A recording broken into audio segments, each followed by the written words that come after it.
नमस्कार दोस्तों, कैसे हैं आप सब लोग। मैं सुरेंद्र यादव, आपका दोस्त। दोस्तों, जैसे कि मैंने आपको कहा था, बहुत सारे बच्चों की दिल्ली पुलिस में सबसे बड़ी समस्या है करंट जीके। क्योंकि करंट का जो सेक्शन है 50 नंबर का दिल्ली पुलिस में जीके होगा और यकीन मानो 15 प्लस करंट के होंगे। अब वो करंट कहां से होगा? सबसे इंपॉर्टेंट आपको पता है 14 नवंबर से एग्जाम होगा। आई थिंक इसका मतलब पूरा 23 हमारे पास पड़ा है, एग्जामिनर के पास पड़ा है 23, जिसमें से करंट के कई क्वेश्चन बन सकते हैं। तो आज हम चर्चा करेंगे करंट के क्वेश्चन पे। क्लास नंबर 2 दूसरी क्लास में आपके सामने लेके आ रहा हूं, 02 दूसरी क्लास। बहुत महत्वपूर्ण टॉपिक। सबसे बड़ी बात, 500 क्वेश्चन हम करवाएंगे। आदर्श का जो प्लेटफॉर्म है 500 क्वेश्चन करवाएंगे। अगर किसी विद्यार्थी ने 500 क्वेश्चन ईमानदारी से पूरे कर लिए, मेरा दावा है 15 क्वेश्चन करंट के आपको इसके क्लास में मिलेंगे। क्योंकि ये क्लास ऐसे नहीं है कि कट कॉपी पेस्ट वाली क्लास नहीं है। एक टीचर पूरा टाइम दे के क्वेश्चन बनाते हैं, उनके ऑप्शन सेट करते हैं। इस ट्यूशन में आसपास के तमाम क्वेश्चनों को हम देखेंगे। ये बहुत इंपॉर्टेंट, बहुत यूजफुल क्लास है आप लोगों के लिए। तो आज जुड़ाव करते हैं अपन नई क्लास से, क्लास नंबर 2 से करंट में। चलो दोस्तों देखें, पहला क्वेश्चन आपके सामने है। बहुत अच्छा क्वेश्चन है, बहुत इंपॉर्टेंट भी है दोस्तों। क्यों है वो भी मैं बता देता हूं। क्योंकि आपको पता है क्या, किस देश की रेल ट्रांसपोर्ट कंपनी अल्स्टॉम ने विश्व की पहली हाइड्रोजन से चलने वाली ट्रेन का 2018 में प्रारंभ किया है? दोस्तों यहां से 3-4 क्वेश्चन देखो, क्या क्या क्वेश्चन बढ़ सकते हैं, उन क्वेश्चन की बात करें अपन। पहला क्वेश्चन देखो दोस्तों, सबसे पहले एक कंपनी है अल्स्टॉम, कहां किस लिए जानी जाती है? हाइड्रोजन से चलने वाली ट्रेन का निर्माण किया है। क्वेश्चन बनने को डीप पूछे तो किस कंपनी ने किया? तो अल्स्टॉम नाम की कंपनी ने किया। कब शुरुआत हुई? 2018 में। कहां प्रारंभ किया? अब देखो दो क्वेश्चन, जनरली बच्चे इसको जर्मनी टिक करेंगे, लेकिन दोस्तों गलत हो जाएगा। क्यों? पूछा क्या है, किस देश की रेल ट्रांसपोर्ट कंपनी, वो कौन सा देश की रेल ट्रांसपोर्ट कंपनी है जो अल्स्टॉम कंपनी है, वो किस देश की है? बिल्कुल सही बात है दोस्तों, जर्मनी में प्रथम पहली बार हाइड्रोजन से जो ट्रेन चली है, वो बिल्कुल सही बात है, जर्मनी में चली है। लेकिन ये अल्स्टॉम कंपनी है, ये दोस्तों फ्रांस की है। तो यहां मात नहीं खानी है। थोड़ा सा डीप क्वेश्चन है दिल्ली पुलिस में, लेकिन ये क्वेश्चन जरूर याद रखना, ये इंपॉर्टेंट है। किस देश ने हाइड्रोजन से पहली हाइड्रोजन सेल युक्त जो ट्रेन है वो किस देश ने? जर्मनी चलाई। इसके 3 क्वेश्चन मैं और बताना चाहूंगा। सबसे पहला चीन। एशिया में अगर हाइड्रोजन से कहीं ट्रेन चली है तो वो है चीन दोस्तों। तो ये क्वेश्चन आप बिल्कुल रख लेना। और भारत में भी हाइड्रोजन वाली ट्रेन की घोषणा हो गई है। हमारे रेल मंत्री, याद रखना नाम है अश्विनी वैष्णव, उन्होंने घोषणा कर दी है कि भारत में भी रेल ट्रेन चलेगी। रेल चलेगी, जो हाइड्रोजन की ट्रेन चलेगी, ये हमारा कालका हरियाणा में एक स्टेशन है, और शिमला। मैं पहले बताना चाहूंगा, ये जो रेलवे मार्ग है ये बहुत इंपॉर्टेंट है, क्योंकि ये विश्व विरासत यूनेस्को में शामिल है दोस्तों। तो ये यूनेस्को में 2008 में इसको यूनेस्को में शामिल किया गया था। इसी ट्रैक पे भारत की पहली हाइड्रोजन वाली ट्रेन चलेगी। यानी एशिया का दूसरा देश होगा हमारा भारत, जिसमें हाइड्रोजन वाली ट्रेन चलेगी। हाइड्रोजन अति महत्वपूर्ण पॉइंट आने वाले समय में, क्योंकि ऊर्जा के मामले में हाइड्रोजन अपने पास मुक्त अवस्था में मिलता है। अगर चीजें हाइड्रोजन चलने लग गई तो दुनिया, देश सबको फायदा होने वाला है, पूरे विश्व को फायदा होने वाला है। हमने एक जगह सिटी कयास नाम से, सिटी कयास गुजरात सूरत में एक स्वयं मिश्रित हाइड्रोजन वाला प्रोजेक्ट लगा दिया है। तो एक वो है स्वयं मिश्रण, पिछले क्लास में मैंने डिस्कस भी किया था। हमारा पहला स्टेशन बन चुका है हाइड्रोजन, हरित हाइड्रोजन वाला पहला स्टेशन, जिसका नाम है विशाखापट्टनम स्टेडियम।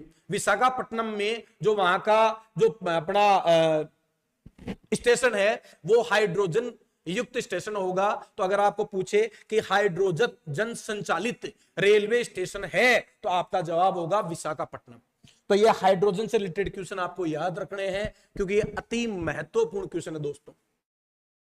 अगले क्वेश्चन की तरफ मैं बढ़ता हूं। दूसरा क्वेश्चन आपके लिए जानदार क्वेश्चन है। हाँ भाई, मैंने अभी जिक्र किया जिस क्वेश्चन का, वही क्वेश्चन अगला क्वेश्चन आ गया। किस वर्ष यूनेस्को ने कालका शिमला रेल मार्ग को वर्ल्ड हेरिटेज साइट में दर्जा दिया? तो 2008। रट लीजिए। हाँ भाई, कौन सी ट्रेन की बात, कौन से रेलवे मार्ग की? ये अपने पास रेलवे मार्ग है कालका से शिमला। ये गजब का रास्ता है दोस्तों, इनमें कई शानदार सुरंगें हैं, और ये शानदार पर्वतों के बीच में से ये ट्रेन वाला रास्ता निकल रहा है। इसे यात्रा करने का ही मजा अलग है। मौका मिले तो जरूर आप विजिट करना कालका से शिमला। इसको विश्व विरासत यूनेस्को में शामिल कर लिया था 2008 में। तो ये क्वेश्चन आ चुका है, अच्छा भी क्वेश्चन है। क्यों इंपॉर्टेंट है? अब क्योंकि इससे हमारी जो हाइड्रोजन वाली ट्रेन है वो इससे चलेगी सर। तो ये इंपॉर्टेंट ये है कि भारत की जो हाइड्रोजन वाली ट्रेन चलेगी वो किस रेलवे मार्ग पर चलेगी? कालका से शिमला चलेगी। तो ये क्वेश्चन भी अति महत्वपूर्ण क्वेश्चन है। नेक्स्ट क्वेश्चन की तरफ मैं चलूं। अगला क्वेश्चन दोस्तों ये लीजिए साहब, बहुत इंपॉर्टेंट, हमें प्राउड फील होना चाहिए। क्यों प्राउड फील होना चाहिए साहब? आप जानते हो एक्सचेंज, ये सब तो सबने सुना होगा एक्सचेंज। हाँ भाई सबने सुना है, क्योंकि पूरे देश की जो मुद्रा का कैलकुलेशन है यही होता है साहब, शेयर मार्केट का पूरा कैलकुलेशन यही होता है। हमारा सबसे पुराना जो एक्सचेंज है वो बॉम्बे स्टॉक एक्सचेंज है, पहले पूछा जा सका एग्जाम में, भारत का सबसे पुराना स्टॉक एक्सचेंज है, तो आपका जवाब होगा बॉम्बे। लेकिन ये क्वेश्चन देखो, हाँ भाई क्या है? डेरिवेटिव एक्सचेंज बन गया है दुनिया का सबसे बड़ा डेरिवेटिव एक्सचेंज। भाई साहब ये हमें प्राउड होना चाहिए, हमारे भारत का जो एक्सचेंज, डेरिवेटिव एक्सचेंज, डेरिवेटिव शब्द का मतलब है यहां दूसरे देश की मुद्रा सीधी हमारे देश से व्यापार करना, दो देशों की मुद्राओं की से सीधा व्यापार करना, ये डेरिवेटिव एक्सचेंज है। पूरी दुनिया आपको पता है भारत में पैसा निवेश कर रही है, पूरी दुनिया की जीडीपी डाउन है, हमारा देश अकेला देश है जो लॉकडाउन के बाद में जिसकी जीडीपी में ग्रोथ है। तो इन्हें प्राउड फील होना चाहिए था, और इसके लिए मोदी जी धन्यवाद के पात्र हैं कि इंटरनेशनल जो संबंध है वो कमाल के स्टेबल किए मोदी जी ने। एक तरफ अमेरिका से व्यापार और दूसरी तरफ रूस से जितने भी रक्षा के सामान, दोनों देशों से तालमेल देके दो महाशक्तियों को जोड़ने का काम कर रहे हैं मोदी जी। हालांकि अमेरिका और रूस में कोई अभी प्रेजेंट टाइम पर किसी प्रकार की कोई संधि नहीं है, लेकिन न्यू स्टार एक संधि हुआ करती थी हथियारों की, वो भी व्लादिमीर पुतिन ने कैंसिल कर दी, लेकिन फिर भी मोदी जी ने दोनों को जोड़ रखा। ये कमाल की बात है, प्राउड वाली बात है। फ्रांस से हमारे संबंध, ठीक है कि नहीं भाई? तो ये जबरदस्त वाली चीज है। जापान से हमारे संबंध, तो ये मोदी जी वास्तव में यहां धन्यवाद के पात्र हैं कि उन्होंने ऐसे रिलेशन बना रखे हैं इंटरनेशनल लेवल पर। तो यहां सबसे, हाँ भाई, national stock exchange NSE, national stock exchange जो है वो दुनिया का सबसे बड़ा स्टॉक एक्सचेंज बन गया दोस्तों, नेशनल स्टॉक एक्सचेंज। तो ये आपको याद रखना है दोस्तों। आगे वाले क्वेश्चन की मैं बात करूं, नेक्स्ट, हाँ भाई 5 जनवरी 2023 को किलाऊ ज्वालामुखी, तो ये आपको पता है ये इंटरनेशनल क्वेश्चन है। किलाऊ ज्वालामुखी, हाँ भाई ये बड़ी ज्वालामुखी है, किस द्वीप पर? तो एक हवाई द्वीप है यूएसए का, अमेरिका का एक द्वीप है, हवाई द्वीप, प्रशांत महासागर में है भाई। ये कौन से महासागर में? प्रशांत महासागर में। तो मैं इसके बारे में बताऊंगा दोस्तों। यहां 6 मुख्य ज्वालामुखी है, उनमें से एक हवाई द्वीप जो है वो ज्वालामुखी के लिए जाना जाता है। यहाँ की एक बहुत बड़ी ज्वालामुखी है किलाऊ ज्वालामुखी, जो फिर से फट गया है। ज्वालामुखी आप जानते हो, ज्वालामुखी धरती फाड़ के लावा निकलता है, कई किलोमीटर तक उसकी ज्वलनशीलता बढ़ जाती है, आसपास का एरिया खाली करना पड़ता है। हालांकि ये हवाई द्वीप है, ये तो खाली द्वीप ही ज्वालामुखी के लिए जाना जाता है। अच्छा, कभी आपको मैं पूछ लूं एशिया में एकमात्र सक्रिय ज्वालामुखी है वो कौन सी है? तो आपका जवाब होगा बेरिंग। कौन सी दोस्तों? बेरिंग ज्वालामुखी। कहां पर है भाई दोस्तों? ये अपनी है कहां? अंडमान और निकोबार में। तो याद रखना, अंडमान निकोबार कह लो या बेरन द्वीप कह लो, अंडमान निकोबार या बेरन द्वीप कह लो। यहां क्या है भाई? एकमात्र एशिया की जलती हुई ज्वालामुखी बेरिंग ज्वालामुखी है, ये एशिया की ज्वालामुखी है। वैसे ही अगर बात करें किलाऊ ज्वालामुखी, तो आपका जवाब होगा हवाई द्वीप जो कि प्रशांत महासागर में है। अगला क्वेश्चन दोस्तों, मणिपुर का कौन सा समुदाय? बहुत इंपॉर्टेंट क्वेश्चन है दोस्तों, अति महत्वपूर्ण क्वेश्चन कह सकता हूं। मणिपुर बड़ा हाईलाइट रहा है, संसद में आवाजें गूंजी है मणिपुर की। सबको पता है मणिपुर में एक घटना हो गई। क्या घटना? 2 समुदाय, कौन कौन से? एक मैतेई और कुकी, इन दोनों में साहब भयंकर लड़ाई हो गई। मैतेई कौन सा है? जो मैदान या घाटियों में रहता है। कुकी कौन सा? वो वे लोग जनजाति के जो पहाड़ में रहते हैं। इनको भाई साहब आरक्षण मिल रखा था, कैटेगरी थी इनके पास।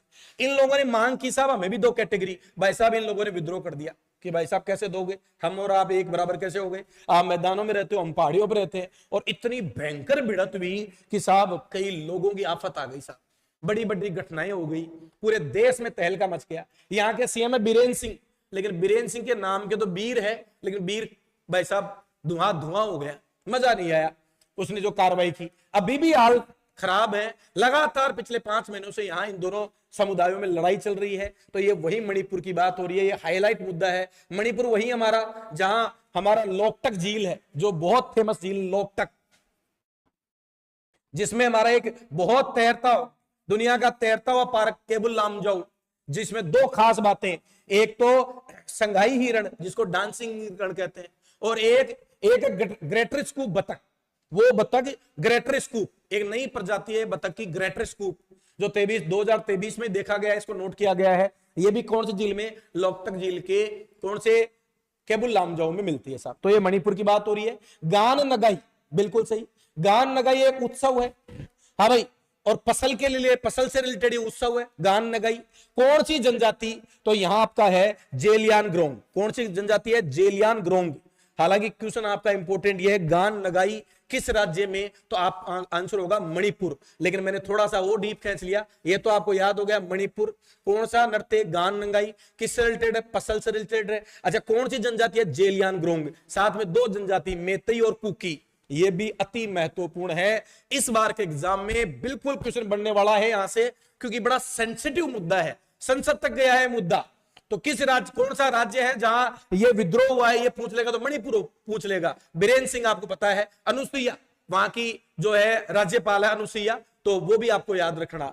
ये क्वेश्चन भी बहुत इंपॉर्टेंट क्वेश्चन दोस्तों। अगले क्वेश्चन की मैं बात करूं दोस्तों, बहुत ही जबरदस्त क्वेश्चन है अगला, नेक्स्ट, अति महत्वपूर्ण से भी महत्वपूर्ण, आपको पता है बहुत ही महत्वपूर्ण। कोप सब जब भी आ जाए, कोप को आप समझ जाओगे। कोप का मतलब है जलवायु परिवर्तन पे डिस्कस होती है, जलवायु परिवर्तन पे बैठक होती है, जलवायु परिवर्तन पे सम्मेलन होता है। कौन करवाता है, यूएनओ करवाता है, बहुत इंपॉर्टेंट। कोप 27 हुआ था मिस्र में। कोप 27 कहां हुआ था दोस्तों, मिस्र में हुआ था। अभी क्या चल रहा है, कोप 28 की बात हो रही है, दिसंबर में होगा दोस्तों। कोप 28 नवंबर से दिसंबर में। कहां होगा, यूएई। यूएई में कहा, अबू धाबी, यूएई संयुक्त अरब अमीरात में, अब दुबई में। कहां होगा दोस्तों, दुबई में होगा, यूएई में, दुबई में होगा साहब। तो ये बहुत इंपॉर्टेंट क्वेश्चन है। कॉप से रिलेटेड मतलब किससे भाई, सीओपी, कॉप जो है वो किससे रिलेटेड है, तो आप कहोगे जलवायु परिवर्तन से रिलेटेड है। कौन करवाता है दोस्तों, यूएनओ करवाता है। सभी देशों के लोग इकट्ठे होते हैं, जलवायु पर डिस्कस होता है। 27 कहां हुआ था, मिस्र में हुआ था। 28 कहां हुआ है, दुबई में हुआ है, यूएई में हुआ है। तो ये अति महत्वपूर्ण क्वेश्चन है, याद रखना है। जैसे G20 दोस्तों कहां हुआ है, इस बार भारत में हुआ है। एससीओ ये भी कहां हुआ है, भारत में हुआ है। तो ये आपको बहुत इंपॉर्टेंट है, याद रखना है। G7 कहां हुआ है, जापान में हुआ है। तो ये आपको याद रखना है दोस्तों, बहुत ही इंपॉर्टेंट है, अति महत्वपूर्ण क्वेश्चन है दोस्तों। अगला, ऑस्ट्रेलिया ओपन। हाँ भाई, ऑस्ट्रेलिया ओपन टेनिस में 2023 में महिला एकल की उप विजेता, देखो थोड़ा सा डीप पूछ लिया, क्योंकि इस बार सीपीओ में इस टाइप का उप विजेता पूछा था, तो मैंने ये क्वेश्चन वहां से उठाया, उप विजेता पूछ लिया। मेनली विजेता पता होना चाहिए। मैं बता देता हूं, टेनिस से हर बार एग्जाम में क्वेश्चन फंसता है दोस्तों, आपको यहां बात करनी है। हाँ भाई, ये मेल कैंडिडेट लिख देते हैं, ठीक है। मेल कौन सा है, हम जानते हैं टेनिस के बड़े 4 टूर्नामेंट होते हैं। कौन सा, पहला होता है ऑस्ट्रेलिया ओपन, ऑस्ट्रेलिया ओपन। दूसरा होता है फ्रेंच ओपन। तीसरा होता है विमल्डन।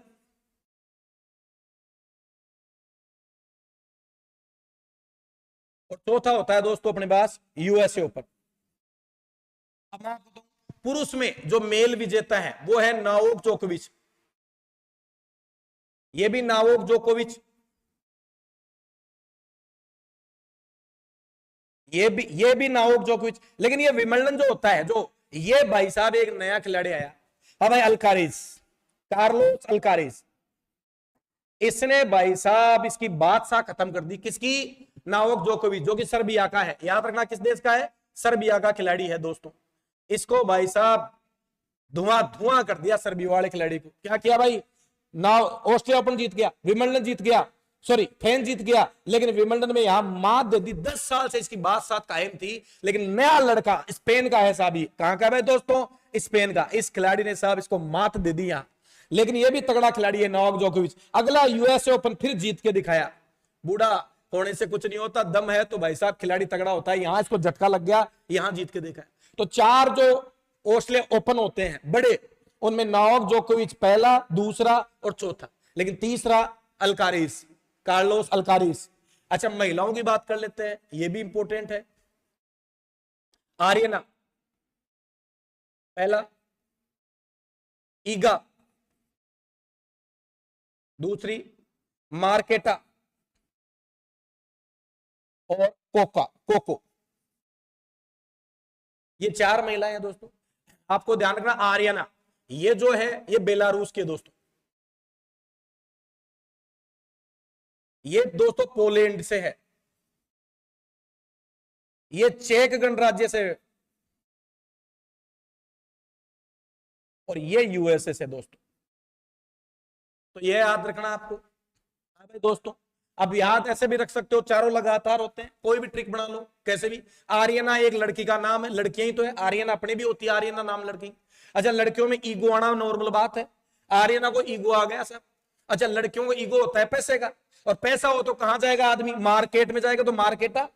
आर्यन नाम की लड़की को ईगो आया तो कहां चली गई, मार्केट में। और मार्केट में भाई साहब लड़कियां आपको जानते हैं कोल्ड ड्रिंक ही पीती है, और है ना, तो कोको कोला होता है, तो साहब एक कोको कोला खरीद लिया साहब उसने, तो कोको तो याद हो गया होगा, आर्यना, ईगा, मार्केटा और कोको, बहुत आसानी से। आर्यना नाम की लड़की को ईगो आया तो पैसे से आया ईगो, मार्केट चल गई, मार्केट में कोको कोला तो कोको गया। तो ये चारों आप याद रख सकते हो, ये आसान है। नोवाक जोकोविच में अल्कारेज याद रखना, स्पेन का। तो ये पूरा मेथड आपका तैयार हो गया। हाँ भाई, ये विजय एलेना एक नई लड़की की थी जो उप विजेता थी, एलेना, ये कहां की, कजाकिस्तान की थी दोस्तों। तो थोड़ा डीप है, लेकिन ये जो आपको बताया ये बहुत यूजफुल है, आपको आना चाहिए, याद हो गया होगा। आपको कैसे भी याद करना है, लेकिन ये याद होना चाहिए, क्योंकि बहुत महत्वपूर्ण क्वेश्चन है, यहां से हमेशा क्वेश्चन पूछा जाता है। नेक्स्ट अगला दोस्तों, निम्न में से किस वर्ष 2023 में, हाँ भाई, अध्यात्मवाद के लिए पद्म भूषण से सम्मानित किया गया है। हाँ भाई दोस्तों, बहुत इंपॉर्टेंट है। कैसे इंपॉर्टेंट है, क्योंकि पद्मश्री जो अवार्ड है उसमें 100 अपने पास 91 पद्मश्री, 109 जो है वो विभूषण, सॉरी पद्म भूषण, और 6 है वो विभूषण, पद्म विभूषण। ये टोटल 106 का अनाउंसमेंट हुआ था दोस्तों। इंपॉर्टेंट ये 6 है, ये याद रखना, अति महत्वपूर्ण। इन दो में मैं आपको बता दूं, दो जो कला के क्षेत्र में है, क्योंकि कला वाले ज्यादा पूछे जाते हैं दोस्तों। एक तो है जाकिर हुसैन, इसका बिल्कुल रट लेना। अब एक तबला वादक है ये, इसको रख लेना भाई। एक तो इसको मिला जाकिर हुसैन को, तबला वादक। एक है दोस्तों बालाकृष्णन, हाँ भाई, इनको भी याद, बालाकृष्णन दोषी, गुजरात से हैं ये। इनके तो 2-3 क्वेश्चन बनते हैं दोस्तों, क्या क्या वो बता देता हूं। एक तो ये मर गए 2023 में, तो इसलिए इंपॉर्टेंट है। दूसरा, 2018 में इसको प्रिट्जर अवार्ड मिला था, जो कि आपको पता है प्रिट्जर अवार्ड जो होता है वो किस लिए जाना जाता है भाई, प्रिट्जर अवार्ड जाना जाता है दोस्तों, किस लिए जाना जाता है, आपको सबको पता है कि जो वास्तुकला होती है, ठीक है कि नहीं, स्थापित वास्तुकला का सबसे बड़ा पुरस्कार होता है प्रिट्जर, जो इसको मिला था, किसको, बालाकृष्ण जी को। बालाकृष्ण को प्रिट्जर अवार्ड मिल चुका है 2018 में, इनकी मृत्यु हो गई। और सबसे बड़े पद्म विभूषण मिला है, भारत का सबसे बड़ा पुरस्कार भारत रत्न, दूसरा पद्म विभूषण।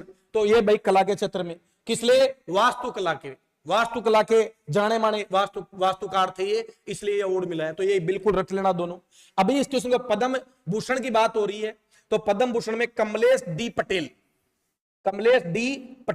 इनको साहब किसमें, आध्यात्मवाद में जो है पद्म भूषण अवार्ड मिला है। तो आप स्पेशली पद्म विभूषण वाले जरूर याद रखना, ये इंपॉर्टेंट है। इंपॉर्टेंट में 2 बहुत महत्वपूर्ण है जो आपको याद रखने हैं।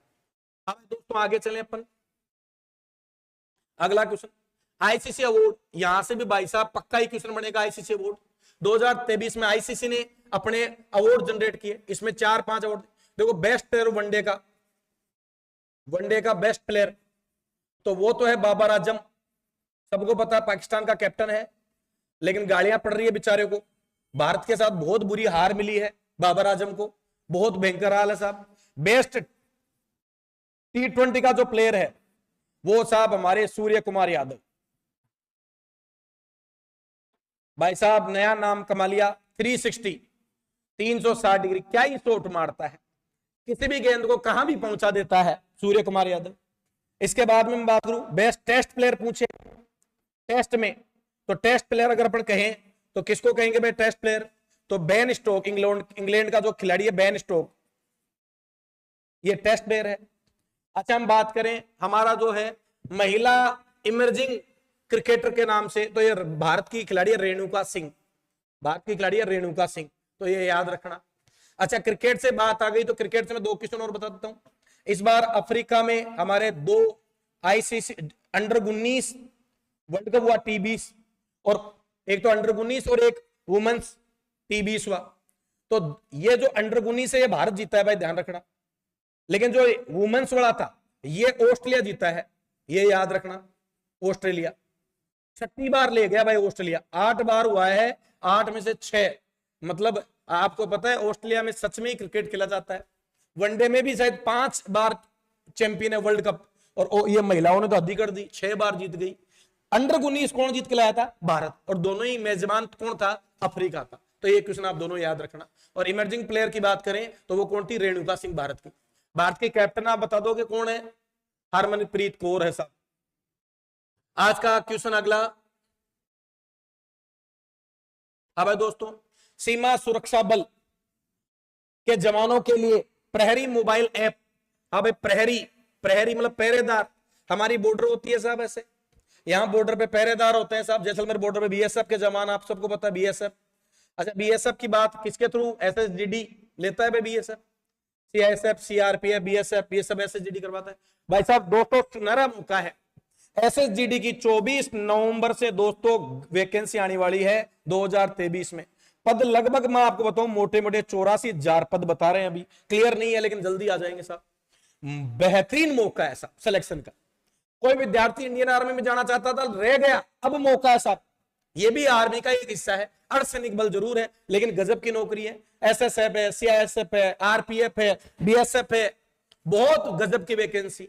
आदर्श अकेडमी ने, आदर्श अकेडमी के बारे में आप जानते हो, मैं बताना चाहूंगा थोड़ा सा आपको। आदर्श अकेडमी जिसमें बॉयज और गर्ल्स दोनों के लिए अकेडमी है, मात्र 60 सीट है। इन 60 में से जीडी में सिर्फ और सिर्फ आपके पास 10 सीट और बची हुई है। बाकी ऑलरेडी तो दिल्ली पुलिस के बच्चे हैं हमारे पास, अभी सीट फुल है, लेकिन मैं फिर भी 10 सीट और मान के चल रहा हूं। बॉयज और गर्ल्स में किसी विद्यार्थी को 13 घंटे पढ़ना हो, कितने घंटे? 13 घंटे। 5 घंटे कम से कम डेली क्लास, 5 से 6 घंटे टीचर्स की निगरानी में लाइब्रेरी, और साथ में टेस्ट और साथ में फिजिकल, चारों चीजों का समावेश। 13 घंटे पढ़ना चाहते हो, आज ही वेलकम आपका। बस की बात नहीं, आना ही नहीं है, पेरेंट्स के साथ आना है, क्योंकि बिना पेरेंट्स एडमिशन नहीं होगा। अगर तगड़ी तैयारी, सितारे अगर कंधे पे लगाने हैं, मैं कहता हूं एक बार आदर्श अकेडमी आ जाओ, 2 दिन यहां आप रह के देख लो। मैं इस बार आपसे प्रॉमिस कर रहा हूं 20 सिलेक्शन इस बार दिल्ली पुलिस में मारे हैं, तय मानिए। क्योंकि यहां सिर्फ और सिर्फ मेहनत, 13 घंटे मजे से, हर बच्चा 13 घंटे लगा हुआ है। अभी लाइब्रेरी चल रही है, 5 घंटे फिक्स क्लासें होनी है, धमाकेदार फिजिकल, जानदार टेस्ट सीरीज, पूरी मेहनत। 8 लोग आपके लोगों के लिए खड़े हैं दिन और रात।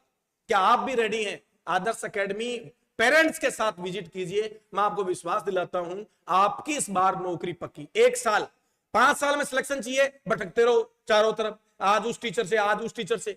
एक ही टीचर से एक ही साल में 4 बार कोर्स करना चाहते हो, आदर्श अकेडमी आ जाओ। 13 घंटे, बातों से सिलेक्शन नहीं होगा दोस्तों। सिलेक्शन होगा जब आप लोग सामने बैठ के टीचर के साथ बराबर लड़ाई करोगे साहब। ये नहीं आया सर दोबारा बताओ, फिर नहीं आया दोबारा बताओ, तब जाके सिलेक्शन होगा। तो ये बहुत गजब का मौका है, आप आ सकते हो आदर्श अकेडमी, वेलकम है आपका। दोस्तों हम बात कर रहे थे प्रहरी ऐप। अब देखो जनरली हम जानते हैं प्रहरी बीएसएफ रक्षा विभाग है, और रक्षा विभाग दिमाग में घंटी बज रही है कि यार रक्षा मंत्री होगा, रक्षा मंत्री राजनाथ सिंह जी हैं, लेकिन गलत जवाब हो जाएगा। प्रहरी ऐप जो है वो हमारे कौन साहब? हमारे अमित शाह जो साहब गृह मंत्री है हमारे, उन्होंने ये लॉन्च की थी प्रहरी। इससे हमारे जो बीएसएफ है और जो कम्युनिकेशन है वो मजबूत हो जाएगा। तो प्रहरी ऐप किसको मिली है? बीएसएफ को मिली है। तो आज के 10 क्वेश्चन, अगली क्लास में 15 क्वेश्चन लेके आऊंगा आपके पास। आज 10 ही क्वेश्चन लेके आया हूं फिर से। अगर क्वेश्चन अच्छे लगे, क्लास में मजा आया और लगा कि हाँ यार वो क्वेश्चन है जो एग्जाम में डायरेक्ट पूछा जा सकता है, क्लास शेयर होनी चाहिए, सब्सक्राइब होनी चाहिए, लाइक होनी चाहिए। अगर आप हमें सपोर्ट करोगे और हमें लगेगा कि आपका प्यार हमें मिल रहा है, आपके साथ काम करने में और मजा आएगा। अभी तक आदर्श अकेडमी हमारे जो गुरुकुल के बच्चे हैं 60 बच्चे, उन्हीं पे काम करता है, लेकिन अब एक ख्याल है कि ये जो दूर दराज बच्चे बैठे हैं जो जयपुर भी शायद नहीं आ सकते, मोबाइल के थ्रू पढ़ना चाहते हैं, तैयारी मजबूत है, करंट वीक है, इस करंट को और बेहतर कराने के लिए आदर्श अकेडमी आपके साथ जुड़ रहा है। आप जरूर आदर्श को सहयोग करें, इस क्लास को आगे तक पहुंचाए, साथियों तक पहुंचाए। मैं उम्मीद करता हूं कल अपन 15 क्वेश्चन पर डे देखेंगे, 500 क्वेश्चन का टारगेट है। क्या आपका स्कोर जीके में 40 करना चाहते हो? मैं फिर कहूंगा आदर्श अकेडमी के साथ जुड़िए। आदर्श एकेडमी के साथ जुड़िए। आपकी कोई समस्या आप मैसेज कॉल कीजिए, नोट्स चाहिए वो मिलेंगे आपको, टेस्ट सीरीज चाहिए फ्री वो मिलेगी आपको, किसी विशेष टॉपिक के नोट्स चाहिए वो मिलेंगे आपको, कोई एक्स्ट्रा टॉपिक है वो आपको हल मिलेगा, फिजिकल से रिलेटेड समस्या वो आपको मिलेगी। तो मैं आपसे इतना ही कहूंगा, आदर्श एकेडमी के लिए एक बार आप जरूर सपोर्ट करने का सोचें। जय हिंद, जय Bharat, thank you very much दोस्तों, जय हिंद।